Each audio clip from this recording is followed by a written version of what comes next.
Bienvenidos a Canal Cultura Borico. Hoy tenemos en pantalla una pintura dedicada a uno de los peloteros, de los primeros peloteros de la época de Roberto Clemente, de los primeros en tener éxito en las grandes ligas de la raza puertorriqueña. Y nos referimos a Juan Ramón Pizarro, alias Terín, que nació en el año 1937. Ahí lo tenemos, su rostro arriba y ahí lanzando, era pitcher desde el año 1957 hasta el año 1974.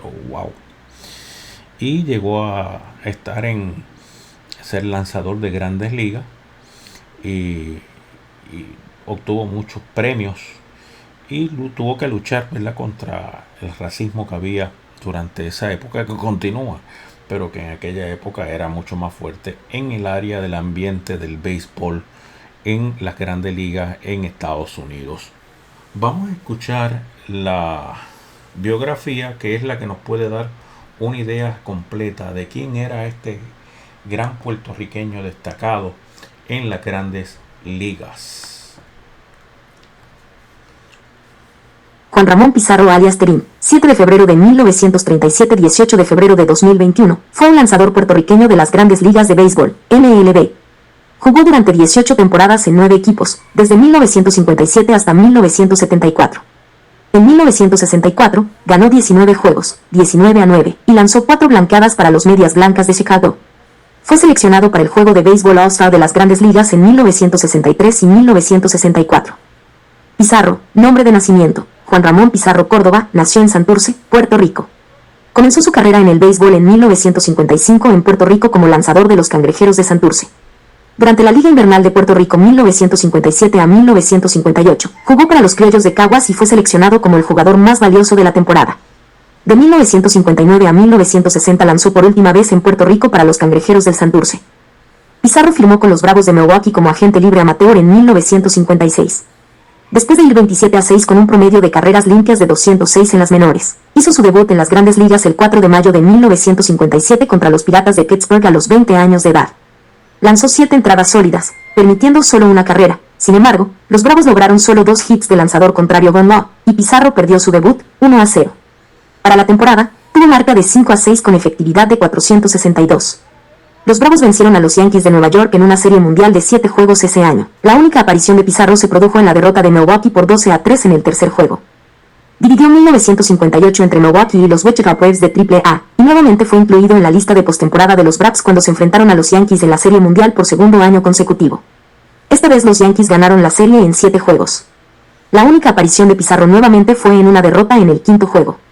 Pizarro permaneció con los Bravos hasta 1960, compilando un récord de 23-19 y una efectividad de 393 en Milwaukee. El 15 de diciembre de 1960, fue cambiado con Joey J. a los Rojos de Cincinnati por Boy McMillan, luego enviado inmediatamente por los Rojos con Cal McWest a los Medias Blancas de Chicago por Gene Freese. Pizarro con los Medias Blancas en 1965. Pizarro disfrutó de su mayor éxito como miembro de los Medias Blancas. En 1961, a pesar de ser el lanzador más joven en la rotación abridora, Pizarro emergió como el as del personal, liderando a los Chi Sox con 14 victorias, 188 ponches y 194.2 entradas lanzadas. También hizo 14 apariciones desde el bullpen y obtuvo el primer salvamento de su carrera el 27 de agosto. Recibió el visto bueno del día inaugural en 1962 y lanzó una victoria completa por 2-1 sobre los Angelinos de Los Ángeles. En 1963, fue incluido en la lista del Juego de Estrellas de la Liga Americana y lanzó una séptima entrada en blanco durante el Juego de Estrellas. La mejor temporada de Pizarro fue en 1964, cuando tuvo marca de 19-9 con efectividad de 256 y 4 blanqueadas. Casualmente, también fue su mejor temporada con el bate, ya que bateó 211 con 3 jonrones y 15 carreras impulsadas.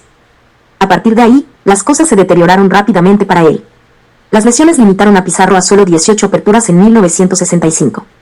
En 1966, fue utilizado principalmente como relevista. A pesar de un respetable récord de 8-6 y una efectividad de 376 en 34 apariciones, lanzó solo 88.2 entradas.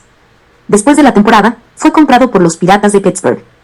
Aunque hizo 9 aperturas para los Piratas de 1967, fue principalmente un lanzador de relevo, obteniendo 9 salvamentos, el máximo de su carrera. Fue limitado a tareas de limpieza por el gerente Larry Shepard en 1968. Apareció en 12 juegos con los Piratas antes de ser colocado en waivers, 11 fueron pérdidas. La única victoria, Pizarro ingresó al juego con los Piratas perdiendo y obtuvo la victoria él mismo. Los Medias Rojas de Boston reclamaron a Pizarro de Waivers el 27 de junio. Fue utilizado principalmente como titular en Boston, con marca de 6-6 con 6 juegos completos como titular. También obtuvo 2 salvamentos para los Bo Sox. Fue cambiado junto con Ken Helsen y Dick Ellsworth de los Medias Rojas a los Indios de Cleveland por Sonny Siebert, Vicente Romo y Joe Azcue el 19 de abril de 1969. Hacia el final de la temporada, fue colocado en waivers y reclamado por los Atléticos de Oakland. Después de comenzar la temporada de 1970 con la filial AAA de Oakland, Pizarro fue liberado y firmó un contrato de ligas menores con los Angelinos de California. Tenía marca de 9-0 para los Hawaii Islanders cuando los Angelinos lo cambiaron a los Chicago Cubs por Archie Reynolds. El 11 de septiembre de 1971, blanqueó a los Cardenales de San Luis en Wrigley Field. En su siguiente apertura, blanqueó a Tom Seaver y a los Mets de Nueva York 1-0 en el Shea Stadium. La única carrera fue un jonrón solitario de Pizarro en la octava entrada. Seaver había ganado 7 seguidos en ese momento. Su derrota anterior se produjo el 1 de agosto, también cortesía de un juego completo de Pizarro. Pasarían más de 40 años antes de que otro lanzador abridor rompiera un empate sin anotaciones al conectar un jonrón en la octava entrada o más tarde. Clayton Kershaw de los Dodgers hizo esto, también en la octava entrada, en el día inaugural de 2013. Para la temporada de 1971, Pizarro tuvo marca de 7-6 con efectividad de 3.46. Tuvo marca de 4-5 con efectividad de 3.94 en 1972. Pasó la mayor parte de la primera mitad de la temporada de 1973 asignado a la filial AAA de los Cachorros, los Wichita Aeros. Después de un salvamento desperdiciado contra los Bravos de Atlanta el 17 de junio, Pizarro fue colocado en waivers. Fue reclamado por los Astros de Houston el 8 de julio. Pizarro tuvo marca de 2-2 con efectividad de 656 desde el bullpen de Houston en 1973. Fue liberado la primavera siguiente y se reincorporó a los Piratas de Pittsburgh. Los Piratas ganaron el este de la Liga Nacional por 1,5 juegos sobre los Cardenales de San Luis, lo que permitió a Pizarro regresar a la postemporada por primera vez desde 1958. Su única aparición en la serie de campeonato de la Liga Nacional de 1974 fue en el cuarto juego, que los Dodgers de Los Ángeles ganaron para dirigirse a la Serie Mundial de 1974. Pizarro murió de cáncer el 18 de febrero de 2021. Mirando toda su carrera profesional, Pizarro ganó más de 400 juegos de pelota.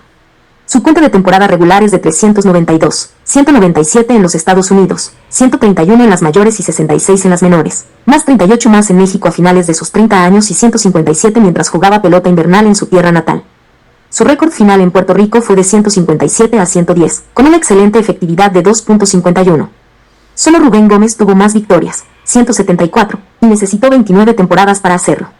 Pizarro lanzó 2.403 entradas, nuevamente segundo detrás de Gómez, y permitió solo 1.980 hits. Es el líder de todos los tiempos de la PRWL en ponches, 1.804, y blanqueadas, 46, marcas que casi seguramente nunca serán desafiadas. Pizarro fue incluido en el Salón de la Fama de la Confederación del Caribe y en el Salón de la Fama del Deporte Puertorriqueño. Un aplauso para Pizarro. Tiene un apellido, ¿verdad?, histórico también. Y este gran puertorriqueño puso el nombre de Puerto Rico en alto y fue uno de los primeros que le abrió el camino a las estrellas del béisbol en las grandes ligas de Estados Unidos. Gracias por tu tiempo. Continuamos pintando y dibujando para Puerto Rico y el mundo. Ahí lo tenemos, ¿verdad?, lanzando desde el bullpen, válgame Dios. Ahí lo tenemos, ¿verdad?, como pitcher. Gracias por tu tiempo.